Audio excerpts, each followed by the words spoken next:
Hey, everybody. It's been a little bit since I've been here and recorded a podcast. It's been kind of a crazy couple of weeks, busy with lots of different things. And today I wanted to just step back as we near the end of the year. It's always a great time to reflect on goals and some things that happened in my life here recently that made me reflect additionally about reaching for those big goals and what the journey looks like as we make our way towards those big goals. Four key steps that I typically see that happen along that journey and how messy they typically are. So let's just take a moment as we wrap up this year and look towards a whole new year to talk about our big goals and the exciting journey that is ahead for us. Welcome to the Next Level Sales Podcast, the podcast where sales, spirituality, and business come together so that you build your dream business, accomplish big goals, and make the world a better place, one conversation and one client at a time. I'm your host, Jessie Quinby Hearns, and after 20 years of having thousands of sales conversations and coaching hundreds of business professionals to multi-six-figure incomes, I am a firm believer that if you identify with being a kind-hearted individual who has big goals for yourself, yet you don't identify with being a salesperson, it is absolutely possible for you to build that thriving high-ticket coaching business while still being completely in alignment with your values and your authenticity.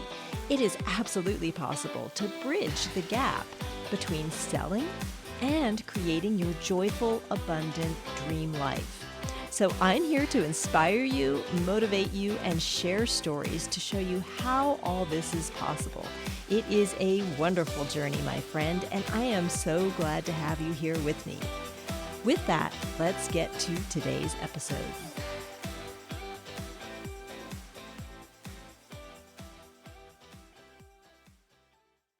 So if you're at all like me, you're a person that likes to have a goal out in front of you in some form or fashion, something that you're shooting for. All my life, I can remember just wanting to reach for bigger goals through my life. And honestly, that's how I found my way into the world of sales and selling, because I wanted to stretch myself beyond a typical salaried position, a position where, I was going to make a certain amount. I wanted to live a bigger life financially. I wanted to help people more. And that's how my whole journey into the sales world started.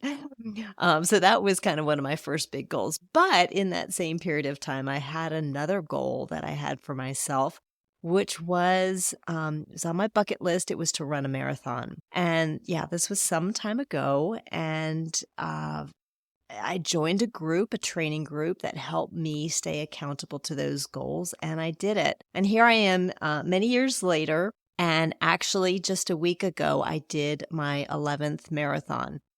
And so it's funny. I've had a family in that window of time. I've had years where I didn't run at all. I am not a fast runner.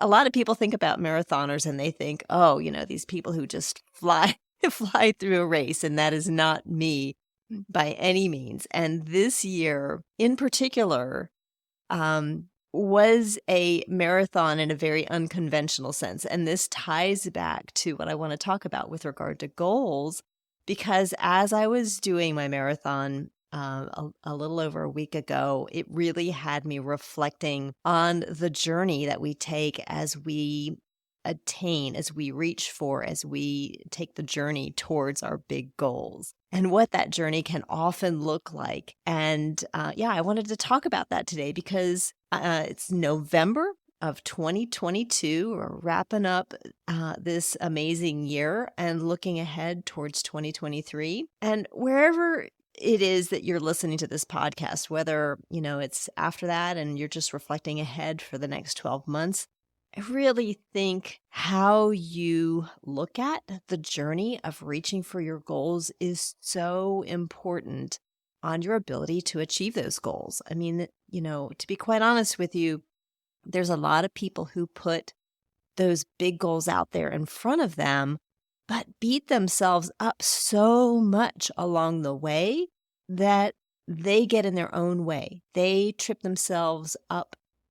They are their own speed bump, so to speak, in reaching their big goals because of how they are looking at the goal. So, yeah, I just wanted to step back and share with you what my marathon journey was this year and how that relates to your potential journey of reaching your next big goal, because it is by far, does it need to be perfect? By far, does it need to be without stops and starts? By far, does it need to be without mistakes and errors and shifts? I actually think you're more successful reaching your goals when you have those experiences along the way. So, yeah, I started in June of 2022, signed up for another training team. I actually sign up for this training team every single year. And the one thing I now know as someone who reaches for a big goal of running a marathon is that you never know what the journey is going to be like. And I'll tell you, for me, running a marathon is a big journey, right? It's a big goal. It is not about race day. It is about race day. Race day. I say that with tongue in cheek for me. It's not a race for me. It's just getting across the finish line with a smile on my face. And honestly, that's how we should look at every goal, right? We just want to get across the finish line with a smile on our face and in one piece. There are maybe those of you who are speedy and fast and can do it beautifully the whole way through. That's not me. I'll just tell you that. So in June, I signed up for, again, my community amazing marathon training team. And I love this journey because it is so representative of what life is. So we start running in June. The marathon is in November. So it's, 5 months of training. It's 5 months of accountability. It's 5 months of, as they say, putting miles on your feet in any form or fashion. You're putting miles on your feet, right? And you're just getting your body ready to be out there and day of race, putting in the time where you can make it the whole way through. Now, I'll tell you, running a marathon, it's as much about getting to the start line as it is about finishing the race, because the journey of training can take you on so many paths as well, right? Like if you get injured along the way, you might not even make it to the start line of the day of the race. So you want to take care of what you do along the way so that you actually make it to the start line, so that you actually can cross the finish line. So think about that with regard to your goals. You want to think about it. It's not just about achieving a certain income level. It's not just about enrolling a certain number of clients. It's not just about whatever that big goal is for you, right? It's about the journey along the way and making sure that when you get there, you're prepared for that day. Maybe it's a big launch that you're doing. You do all this work in advance and you want to do it in a way so that when the big day comes, that you're ready, that you're energetically ready, that you feel prepped, that you're positive, that you're excited, your mindset's in the right place, right? So that's the same thing as it was for me with this marathon journey. But I'll tell you, this year for me, my marathon training journey was really tough. I did a great job starting out. Like a lot of us start out with our goals really enthusiastic, ready to go. We join a gym. First 30 days, we're all in, and then it gets hard, right? Same with training for a marathon. So started running. I was sticking to my schedule, and life happened. There was a lot of things in my personal life that were going on this year that took some of my time and energy away from running the miles that I needed. So I've got to say that by the time August rolled around, September rolled around, I was not training like I needed to be training. I was not getting my runs in. I was out there getting some of the long runs in on the weekend, but not getting the weekday runs in where they were just shorter and keeping my body in shape. And so by the time October rolled around, I was almost not running at all. Pretty much not running at all. And here the marathon was November 12th. I had pretty much written it off in my head. I was like, I've done 10. I don't need to do 11. I'm okay. Just feeling a little bummed out about it.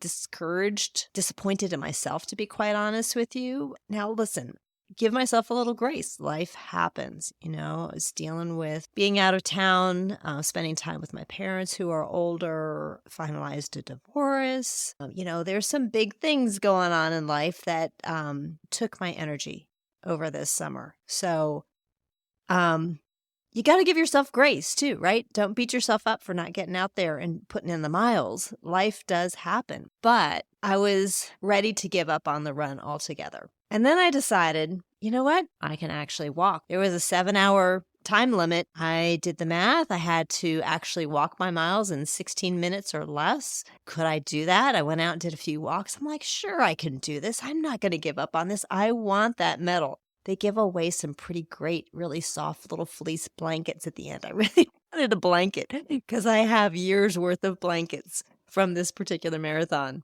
So I decided, you know what? I'm going to do it. This was like 2 weeks before race day. I'm going to do it. I am going to go out there. I am going to walk this thing because I can do it before they actually will shut it all down. So I will say I was probably the least prepared person the day of the race to be out there because I really hadn't done the running. And in my mind, you do a marathon, you're going to run. Now, I'm an interval runner, so that means I alternate walking and running, and I like doing this because it helps prevent injuries for me. It just helps shift the cadence of my pace and prevents injuries, so that's how I typically run anyway. And in this case, I just decided to flip my intervals. So I walked the longer interval and I ran the shorter interval. So I hope that makes some sense. But yeah, so I was doing a 3:30. So I walked for 3 minutes and I ran for 30 seconds. And I know that doesn't sound like much if you're thinking about being a marathoner, right? You know what? I went out there and I did it and I walked it and I finished before they shut the whole thing down. And maybe the best thing along the way, right? Like the best thing along the way, I mean, not only is it just an amazing thing to be out there to go 26.2 miles, but the people of the town came out and there's one stretch of the run. There was this guy at the end of his driveway and he was cheering. I mean, he's always out there, this particular gentleman. He's always out there and such a great cheerleader for the runners going past. But he said something really fantastic. As I was passing, he said, "You could have been in bed, but you got up and chose to be great today." And I love that. I mean, this was before I hit mile 10. And so I still had 16 miles to go. And I thought about that the whole rest of the way. Honestly, I didn't listen to music. I really withheld listening. I just was thinking about things as I was walking. But when that guy said, "You could have been in bed today, but you got up and chose to be great today," I love that. I mean, you think about that. And that is a statement about our journey, right?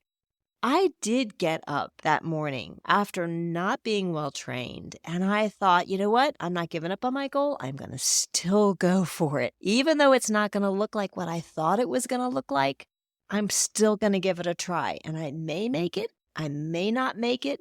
But you know what? I got up and I chose to be great. I chose to still go for my goal. And it happened. It worked. I crossed the finish line. I got the medal. I got my blanket. I got a great slice of pizza. It was fantastic. And so true about the journey that we take in reaching our goals. They can look super messy. We can think that we've failed along the way. We can tell ourselves that there's not a chance we can pick up and keep going as we take that journey. But you know what? That's not ever the case. It's not ever the case. Your mind might want to tell you so to try and keep you safe, to try and help keep you from failing.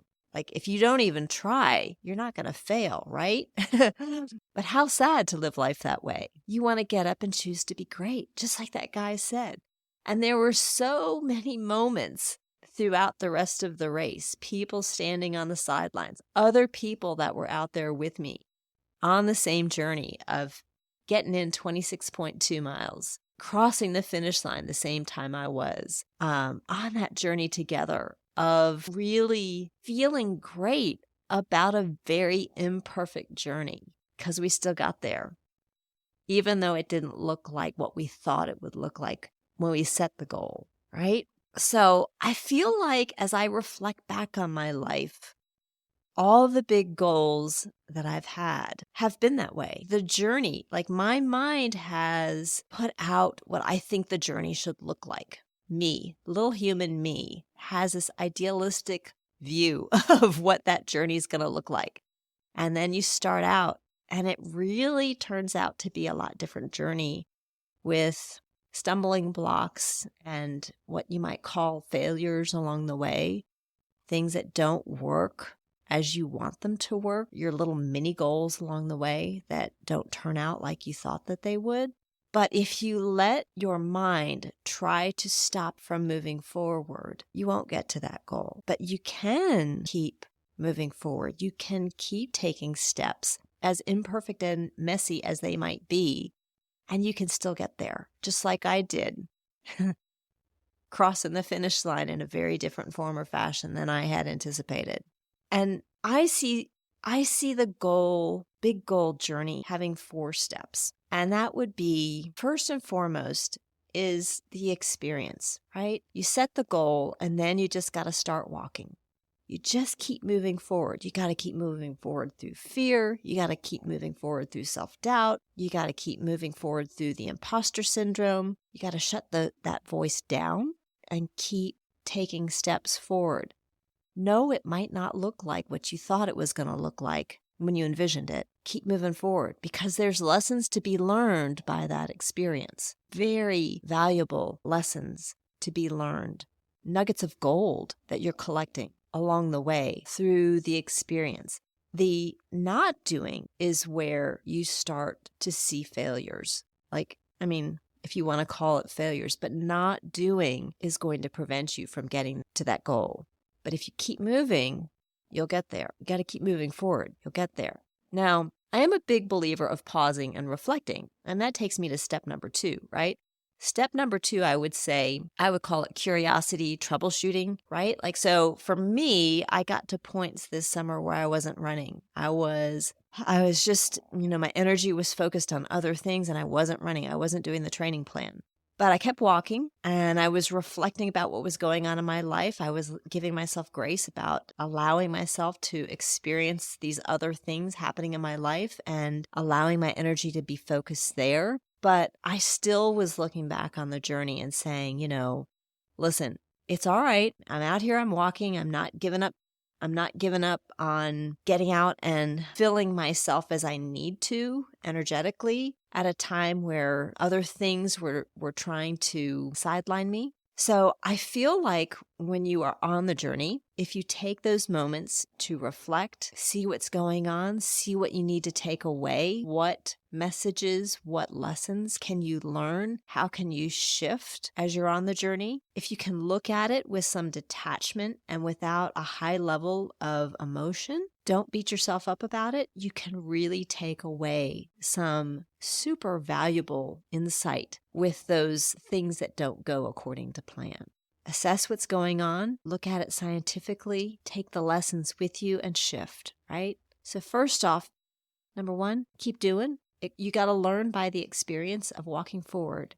And then as you face things that aren't going right, look at it with curiosity, a sense of detachment, and learn from it as a scientist would, so that you can reflect and shift, because those moments can be even more valuable than when things go the way you had envisioned. The third thing is perseverance. Now, I think this one is so key. It may be the key to all of it. I say that, and as I think about the 4 steps, I think they're all really critical. But perseverance is so key.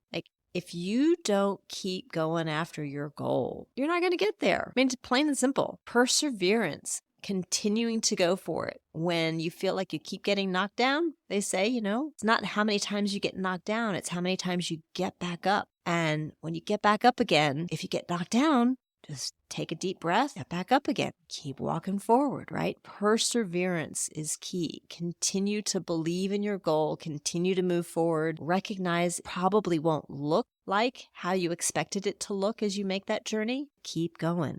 And then the last thing that I think is so crucial, tremendously valuable on this journey of getting to your goals is having the community. So for me, the difference between training for a marathon on my own versus training with a group is night and day. I have tried training for a marathon on my own. Oh my gosh, talk about a journey that is so incredibly difficult on your own. But when you join a community and you're with people who are on the same journey that you are, have the same goal, it might look a little different. Everybody's got different goals within that bigger goal, right? As you're training for a marathon, there's people who want to do it in a certain window of time. There's certain people who just want to avoid injury, like me, who just want to get to the start line. My big goal on marathon day is I want to cross the finish line feeling good with a smile on my face. I don't care what the time is. I just want to do it and have a good time while I'm doing it. So, everybody goes to a community with a goal, with different mini goals along the way, right? But when you have a community to progress through the experience, through the mistakes, through the challenges, through the persevering, when you have people with you, it makes that journey so much more achievable. So, 4 steps for me on that very messy journey would be being sure you take the steps and continue to walk on the journey. Don't stop. You need to experience. You've got to keep doing. The experience is where you learn. So it's great to have a vision, but you're not going to get there without actually taking the steps and having the experience of walking on that path. The second is the troubleshooting and the curiosity about the things that go wrong. If you can do it with a sense of detachment so that you can learn and shift and take those very valuable learning nuggets with you along the way. Third is the perseverance of continuing to get up. If you feel like you're getting pushed down, just keep getting up, keep getting up, keep getting up, right? And the fourth is having the community to support you along the way. Those miles go a lot faster when you're sharing it with somebody else, and your likelihood of reaching success is so much greater when you have a community around you. So yes, the journey might be messy, but yes, every day you have the opportunity to get up and tell yourself you're going to be great today. And you are great if you're on the journey towards your next big goal, if you get up and you keep at it and you keep getting up and you keep traveling with the community that you're with and you keep learning from whatever mishaps happen along the way and you keep going for it, you will get to that. There's a saying in a lot of the coaching groups that I'm in, that is that your success is inevitable. And I do think your success is inevitable if you keep these 4 steps in mind. If you keep at it, if you have your community, if you keep getting up, if you keep looking at the mistakes you make with an objective eye, your success will be inevitable. So here is to reflecting back on 2022 and recognizing all the wins you've had. Even if you think it was not the greatest year, if you've had some things that didn't go as planned, you know what? Shift your mindset. Look at it as a win, because there's so much that you can take with you from those experiences that can help shift your sails, so to speak, for 2023. And as I look forward to 2023, I see an amazing year ahead. I am so excited for what 2023 brings. I plan to continue to walk forward, I plan that it will probably not actually happen the way I envision it in my mind. It may be messy. I invite the messy because the messy it's where the gold is. And when you learn how to shift and flex and keep getting up in the messy and keep stepping towards your goal, yes, your success will be inevitable. So here is to a great 2023. I am cheering for all of you and your success. Set those goals, make them big, and go for it. It's going to be a great year. I hope you enjoyed this episode. Now, before you go, if this episode resonated with you, I would absolutely love it if you would follow the podcast and leave a review so that we can reach more entrepreneurs just like you who are eager to start selling and fueling their dream business without feeling all those things around sales. And if you'd like a behind-the-scenes view of my life, hop on over to Instagram.com and follow me at Jessie Q Sales Coaching. Be sure to say hi and let me know you found my podcast. I'd love to hear from you. Have a great week, my friend. I will see you soon.